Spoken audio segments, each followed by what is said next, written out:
m'appelle Nicolas Rousselier, je suis historien de formation, j'enseigne l'histoire politique à Sciences Po, à Paris, et puis dans d'autres endroits.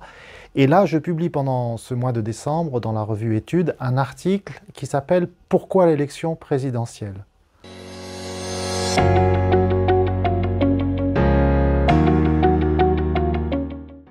Alors, à partir du moment où il y a un pouvoir important entre les mains d'un président, ça pourrait être aussi pour un Premier ministre, comme en Angleterre, un chancelier, comme en Allemagne, à partir du moment où quelqu'un détient un pouvoir important, il est logique, il est même souhaitable que cette personne soit soumise à l'élection, et parfois à la réélection.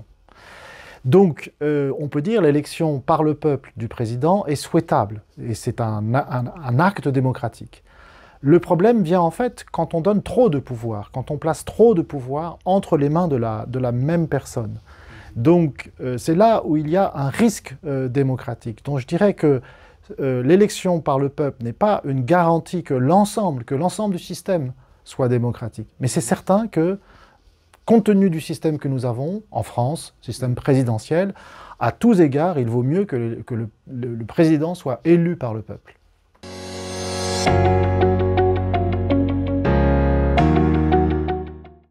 Alors, bon, la première réponse assez évidente, parce qu'il tient une place très importante par sa taille, à tous égards, c'est le général de Gaulle.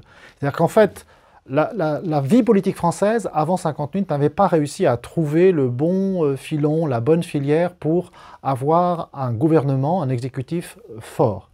Donc, l'élection du président, c'est lié à la personnalité de Gaulle. De Gaulle, évidemment, ne pouvait pas être un simple Premier ministre, au fond, et il fallait qu'il soit président. C'est comme ça qu'on le voyait, et donc c'est ça qui impose l'élection. La deuxième chose, c'est que lui-même, de Gaulle, une fois qu'il a été élu président, il a assez vite réfléchi à ses successeurs. Et il a évidemment pensé que ses successeurs n'auraient pas la légitimité qu'a apporté le 18 juin 1940, c'est-à-dire l'appel à la résistance. Tout le rôle historique. Donc on peut avoir une légitimité historique, et ça va. Mais si on n'a pas de légitimité historique, il faut avoir la légitimité tirée de cette rencontre avec le peuple, comme on le dit en langage gaulliste, c'est-à-dire cette rencontre avec l'élection présidentielle.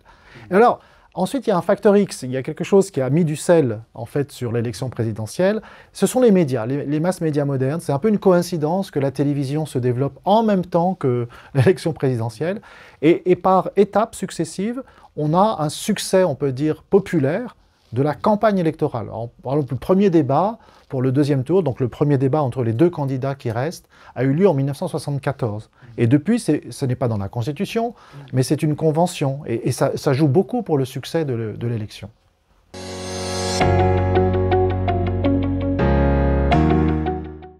Alors, je dirais un peu en réponse de Normand, oui et non. C'est-à-dire que réinventer la fonction présidentielle frontalement, c'est-à-dire en se disant, on va par exemple enlever des pouvoirs au président tel que ça existe, ça me paraît assez difficile. Ce serait d'ailleurs même difficile, par exemple, d'enlever des pouvoirs à un Premier ministre, comme un Premier ministre britannique.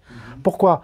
Parce que la démocratie moderne, qu'on aime ou qu'on n'aime pas, c'est une sorte de nécessité. La démocratie moderne doit avoir une organisation forte pour la prise de décision.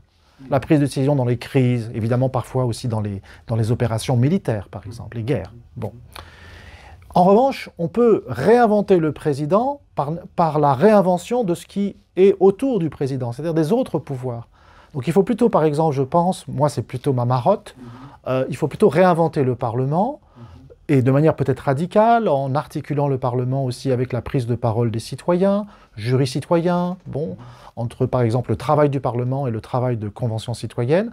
Et alors là, si vous réinventez cela, ça va forcément avoir un impact sur la fonction du président. Donc on peut réinventer, en fait, il faut réinventer l'ensemble du système, plutôt que simplement se focaliser sur le président.